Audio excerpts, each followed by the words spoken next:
Nós vamos estar mostrando agora um tipo de material muito utilizado em rede de abastecimento de água, que são tubulações de PVC do tipo DFOFO. O que significa DFOFO?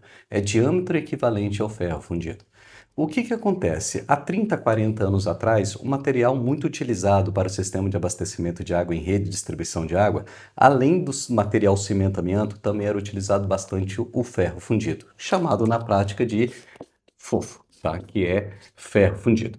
Ao longo do tempo, a linha plástica, os PVCs, começaram a ganhar escala significativa. E aí o mercado começou a adotar cada vez mais tubos de PVC por diversos motivos. Um motivo é muito mais leve do que trabalhar com ferro fundido. O material foi ganhando resistência ao longo do tempo, ganhando confiabilidade. E com isso, por ser mais leve, também ser mais barato, as pessoas começaram a utilizar mais tubos de PVC, por ser mais leve e mais barato, quando comparado ao tubo de ferro fundido. No entanto, na prática, os tubos de ferro fundido estavam instalados.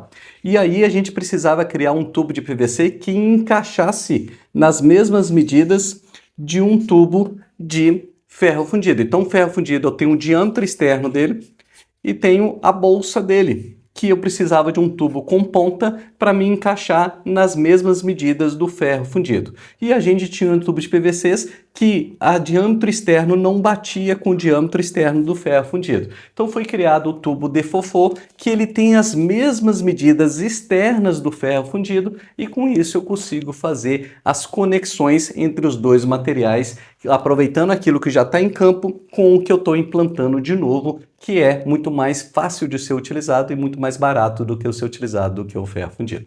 Então veio a linha DFOFO, que é justamente isso, diâmetro equivalente a ferro fundido. No entanto, se vocês aí trabalham no saneamento antes do ano de 2009 ou conhecem alguém, vocês podem perguntar então o ano 2009. Antes do ano de 2009, os DFOFOs que foram colocados começaram a rachar longitudinalmente. Então a gente vê aqui, ó, tubos rachados no aspecto longitudinal.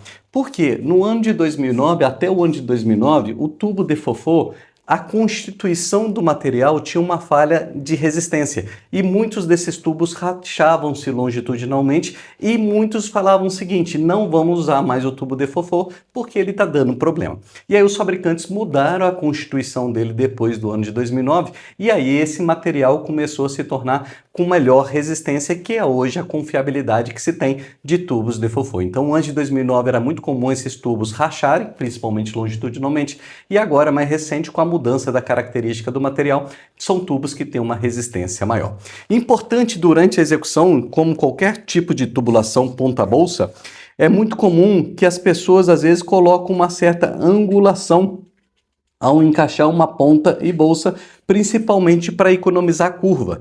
Deixar muito claro, você que opera um sistema de abastecimento de água, os tubos ponta-bolsa, eles têm que ser conectados no mesmo alinhamento, porque quando eu faço essa deflexão, a chance de eu aumentar vazamentos nas conexões são muito altas. Então a galera de campo tem uma resistência muito grande de usar peças especiais, curvas de 11 graus, 22 graus, 45 graus, e eles fazem a angulação com a própria ponta e bolsa. E aí você que fiscaliza essas obras não permite isso em hipótese nenhuma, porque essa angulação vai causar vazamentos aqui na conexão da ponta com a borracha, fazendo com que os indicadores de perdas no nosso Brasil sejam altos, e um dos motivos é justamente essa angulação que tem na ponta com a bolsa das tubulações. Tubulações ponta e bolsa, obrigatoriamente sempre o quê?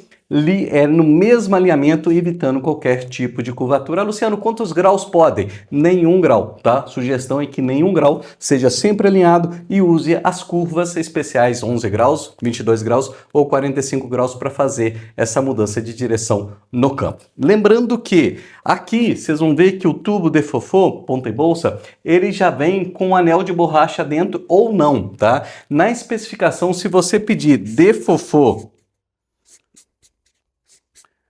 com especificação GEI, o que é GEI? J-E-I, junta elástica integrada. Então sempre que você vai pedir um tubo desse, coloca na frente GEI, junta elástica integrada, que vem o anel de borracha já colado junto com o tubo. Porque aí a ponta conectado com o anel de borracha tem a função de dar a vedação da ponta com a bolsa e evitar os vazamentos. Se você não especifica o GEI, provavelmente o tubo vai vir sem o anel de borracha. Aí você tem que ter o anel de borracha à parte e às vezes na obra as pessoas que estão lá não colocam o anel de borracha e aí dá os vazamentos significativos. Ponta com bolsa sem o anel de borracha vai dar o vazamento. Importante também que quando eu for aplicar isso aqui, ponta com bolsa, se eu não colocar algo que me permite entrar com isso com mais facilidade, que é a pasta lubrificadora, a ponta sendo forçada com a anel de borracha sem uma pasta lubrificadora, a pessoa vai bater e vai dobrar esse anel. E ao dobrar o anel de borracha, os vazamentos vão acontecer. Então, sempre que bater uma ponta numa bolsa com anel de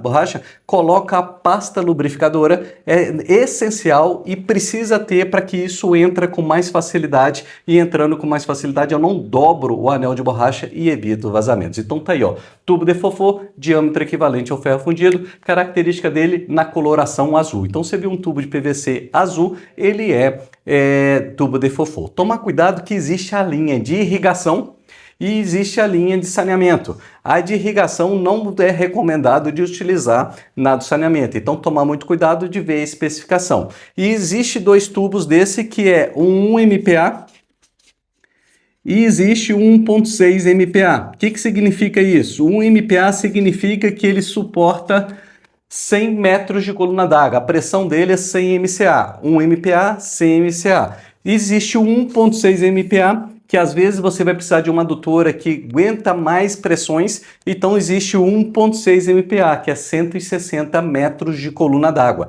Então, sempre essa especificação vem escrito na lateral do tubo, ele tem uma linhazinha escrito, que você vai ver tubo de fofô, e aí você vai ver escrito, se está escrito 1 MPa, suporta 100 metros de coluna d'água, se tiver escrito 1.6 MPa, suporta 160 metros de coluna d'água. Esses tubos tinham até o diâmetro de 400 milímetros, era o máximo que tinha até 2, 3 anos atrás, e agora já tem tubos desse de 600 milímetros, tá? Então são tubos que, dependendo do local que você tem que adotar, principalmente com pressões menores, é muito recomendado quanto ao ferro fundido. No entanto, aonde eu tenho transientes hidráulicos, que sistema de bombeamento, que eu tenho variações de pressões muito grandes, principalmente pelo golpe de Ariete, tomar cuidado no projeto, porque aí não é recomendado usar o tubo em virtude da faixa de pressão que ele vai trabalhar. E aí se torna melhor ali, dependendo ou o PAD ou, propriamente dito, o ferro fundido. Então vale a pena o projetista entender as diferentes tipos de materiais, que seria PVC de fofô, ferro fundido e PAD, vantagem e desvantagem de cada um, nós vamos estar falando ao longo desse canal, mas o de fofô, ele é muito utilizado, tá, com tubos até 600 milímetros, mas a desvantagem dele é a classe de pressão dele. Se for até 1 MPa, 100 MCa, mas se você precisar de uma pressão um pouco maior, existe 1.6 MPa. E aí você tem que começar a comparar preços dos tipos de materiais. Fechou? Então vamos lá, tubo de fofô, diâmetro equivalente ao ferro fundido.